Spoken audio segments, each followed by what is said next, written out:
నీకు నా సొంత చెల్లి ఎట్లనో అట్లా చూసుకుంటా. నువ్వు ఏం కంగారు పడక చెల్లి. ఈ బిడ్డలు ఉన్నారు,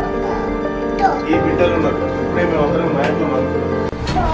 ఈ బిడ్డకు ఆ బిడ్డకు అలా 5 లక్షల చొప్పున చేయబోతాం.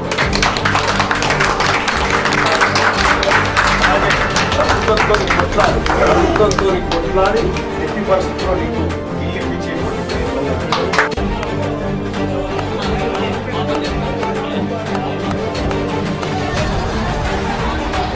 నేను మీ తమ్ముడు మీ అన్నగా చెప్తాను. మంది కాదు, నా కొడుకు, నా కోడలు, నా అల్లుడు అసలు పిల్లలు. నేను ఎట్టి పరిస్థితుల్లో నీకు